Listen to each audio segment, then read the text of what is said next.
first one now is Surveyor Dainna Baharuddin, CQS FRISM, that is Fellow of Royal Institution of Surveyors Malaysia, and FRICS, Fellow of the Royal Institution of Chartered Surveyors, and the President of Royal Institution of Chartered Surveyors. Madam, please. And also, she will say something about the Malaysian local housing market, the impact of foreign investment, maybe particularly China. They are really aggressive investors in our region. Yeah. So the floor is yours, Madam. First of all, I would like to thank the organizers for inviting me and also the Royal Institute for Surveyors Malaysia to be part of this event.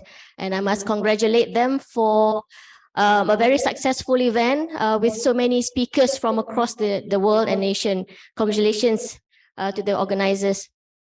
So I've been invited to speak on Malaysia local housing market, the impact of foreign investment. So the areas that I've been invited to speak on is the opportunities in Malaysian real estate and also the real estate outlook in 2022 and 2023.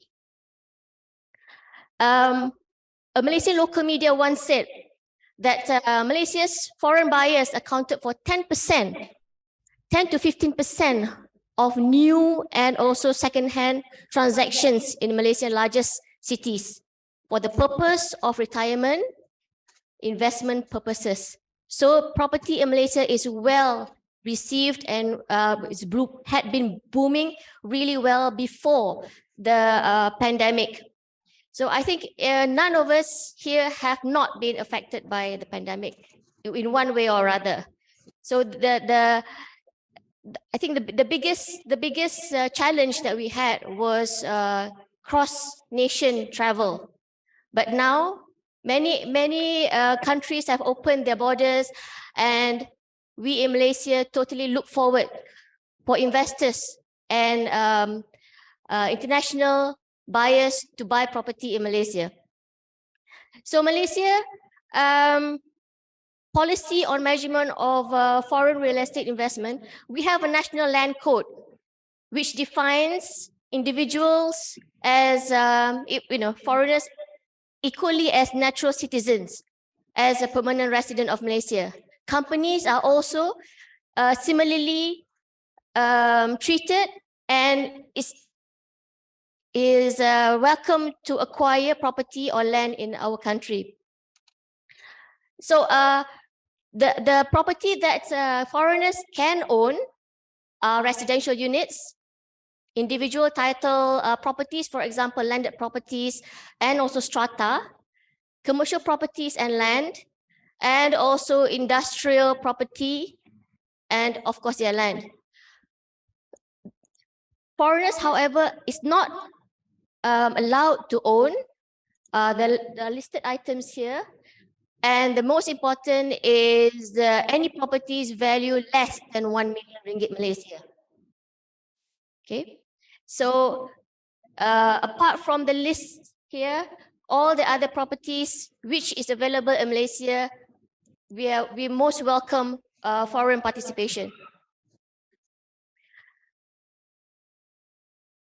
So how can foreign buyers buy property in Malaysia? One of the areas is through Malaysia My Second Home visa. Okay, it's a long-term visa for up to 5 years that will allow successful applicants together with their spouse and children under the age of 21 and parents above 60 to have multiple entries and exits from Malaysia. Okay, so this is applicable to Peninsular Malaysia and Sabah. Sarawak has got their own land laws. So I would recommend that if you're looking into properties in Sabah, please do look at their respective regulations. So if you're interested to, venture into our My Malaysia Second Home, please go into our immigration website. The changes that has been that we have faced in MM2H has been evolving over the years. So I dare not, list down all the regulations because it's ever changing. But the best is to get the latest updates from our website. And okay, can foreign investors buy property without My Malaysia Second Home Visa? Yes, there is another venue in September 22, which was just a few months ago.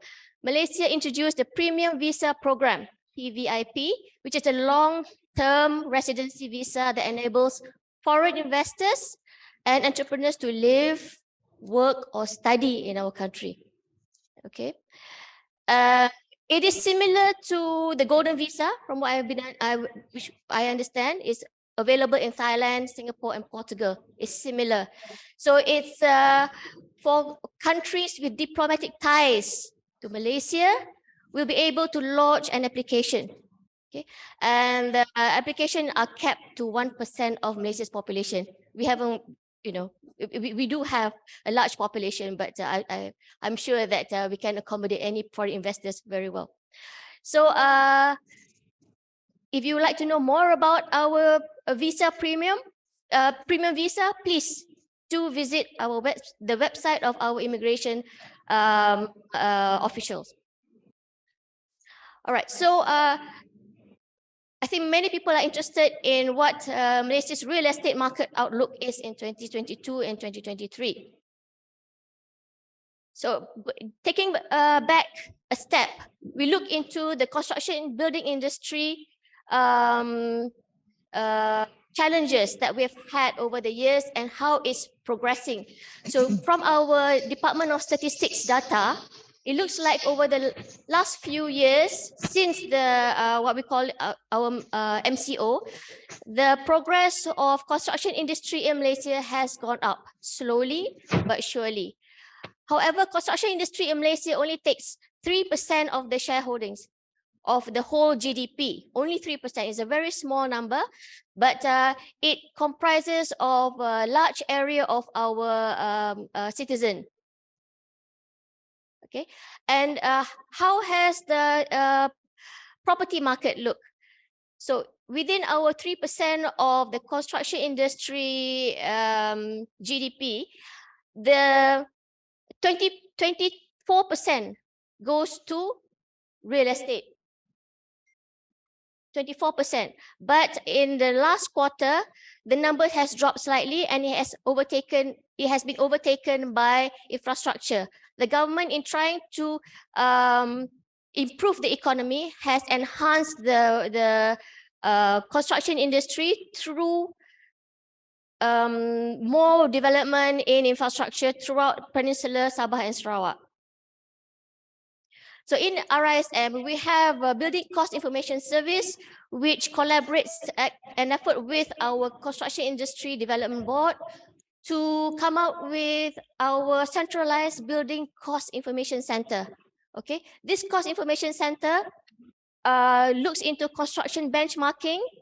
We've got a construction cost book and also tender price index, which shows the cost of materials, labor, and equipment in Malaysia throughout our peninsula, Sabah and Sarawak. So if you're interested to know more about how much material cost is, please do download our free cost book at this website. Okay. And from our collaboration with CIDB, we found that there are certain material costs that affects housing prices. So this is the list that from the research that they've done, these are the items which actually affect the rising residential prices. And I think the biggest item is the building material price. In Malaysia, since the last year and a half, I think the material price has gone up tremendously and it has stabilized. It has stabilized, but at a higher level. Okay, so the challenge that we are facing now is labor cost. Okay, material has stabilized, but labor cost has not stabilized because of the lack of workforce to move the construction industry in Malaysia. So the result of it is that property prices will go up, but it will depend on the developer's ability to absorb the cost increase or the ability of home buyers to absorb some of the price increase. Well, we do hope that developers would, look into areas that will not increase so much the house prices, but also make it affordable for people to buy. Okay, so in Malaysia, we have a National Property Information Center, NAPIC, which research and looks into the statistics of property markets in Malaysia. So since the first half of 2020, it looks like the property market has been rising, and in the first half of 2022, it has stabilized. These are the transaction trends over the last year and a half. So we had hoped that the property market would continue to rise, but however, because of the labor issues, the workforce issues, and also at the moment we're having our elections and we're still having a hanging government, the market price has not stabilized, and then the trend is that house buyers are very cautious whether or not to continue with their transactions. But over the years, we can see that just now I mentioned that foreigners can buy property over 1 million ringgit Malaysia only. So it looks like the trend is for purchasers to look into properties between 300,000 to 500,000.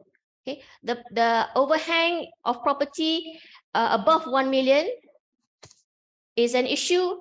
We hope that with the My Second Home and also the VIP visa, it will improve in the near future. Okay. So the states in the most favored states for property is Selangor and Wilayah Persekutuan, which is where our capital city is. Okay, and there is another reason also why I will share with you shortly. So the trends in 2023, well, in Malaysia, we've got the National Urbanization Policy, and the report says that Malaysia's urban population is expected to increase by from 20 million to well, the expectation is for urban population to increase more by the year 2025. So there is a trend, and there is an urgency to make sure that our cities are sustainable, so that it will be more comfortable, more safe, and more healthy and wealthy for our nation, our people to live in. So the areas which the government has looked into, that has selected for our pilot projects for smart cities includes Kuala Lumpur and Johor, which just now showed that the trend for urbanization is within Klang Valley, which is Selangor, and also Kuala Lumpur. So our urbanization policy is looking into sustainable place, sustainability in smart cities. So the 7 components which the government is encouraging developers to look into are smart economy, smart living, smart environment. Well, with all that, we can have smart people, hopefully smart government too, and of course mobility and also digital infrastructure. But I must admit, the data in Bangkok is a lot faster than Kuala Lumpur. Okay, we are still on 4G, unfortunately. So, right. So another trend is that the millennials who are between the age of 10 to 40 and the median age of 30, they are the future property buyers. Okay, a significant portion of Malaysian population are millennials. Okay, and they are those who are born between 1981 and 1996. So they are the likely people who will buy property in the next 5 years. So the government and developers are looking into ways to encourage these youngsters to start their home buying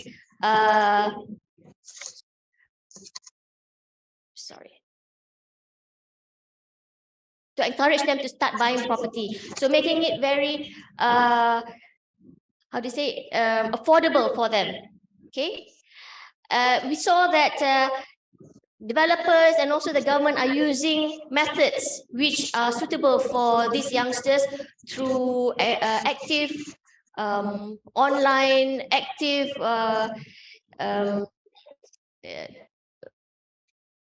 data through LinkedIn, Facebook, and also through social media to sell property, which I think is working really well.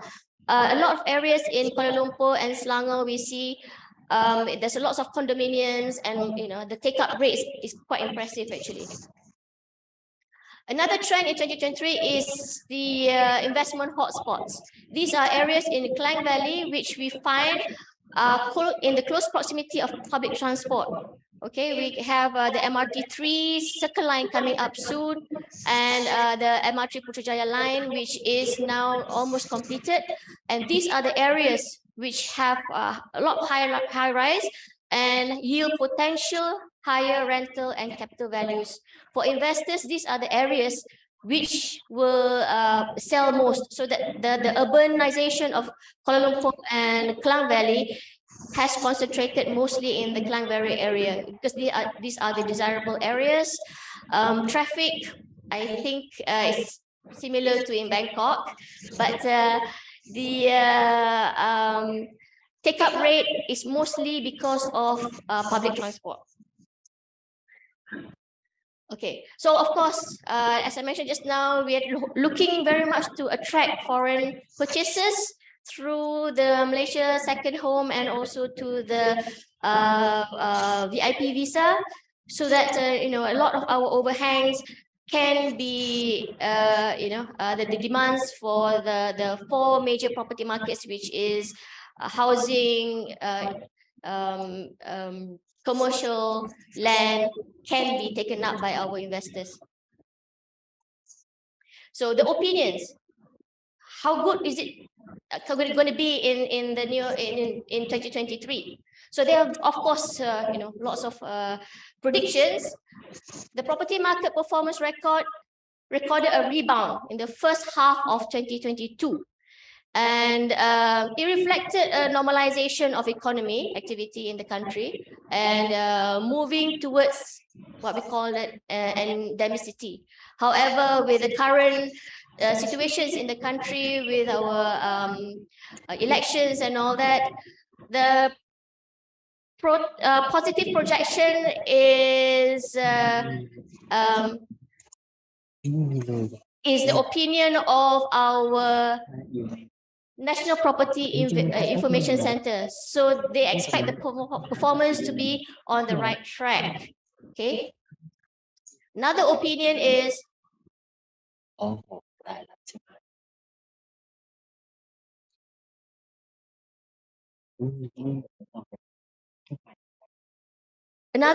is that the global economic outlook for 2023 is gloomier, because of the central bank have tightened their monetary policies to stall inflation. So the Malaysia's economy to expand is at a slower pace than in 2022. So in spite of the projection of weaker performance, the residential market may continue to be active due to our government policies. But now with the change of government, we do hope that they will make the housing market, the real estate market be more flamboyant than what it was in 2022. So the demand for homes may continue to rise with the support of millennial marriage age, they say. So once they get married, they would want to have more property. This is the opinion of Malaysian property market outlook from Property Guru. So another opinion from our Real Estate and Housing Developers Association, Malaysia REDA, is that Malaysian developers remain mostly neutral about the property industry's outlook and the economic environment in the second half of 2022 and into 2023. So we are looking forward to more flamboyant government policies to push up the construction industry and also our property market.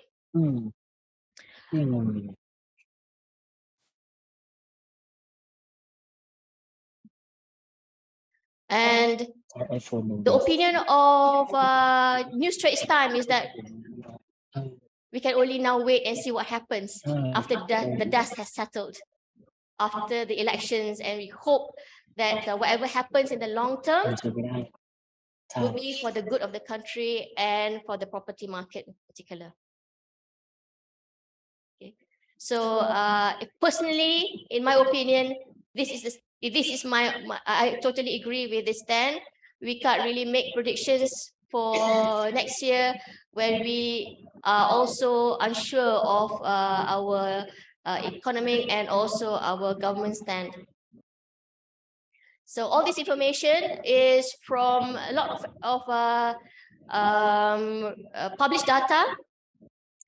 And with that, thank you very much to the organizers for inviting me to speak and also for inviting the Royal Institute of Surveyors Malaysia. Thank you. Thank you very much. So in the case of Malaysia, if I'm a foreigner, how much we have to invest so that we can buy properties, a house in Kuala Lumpur or something?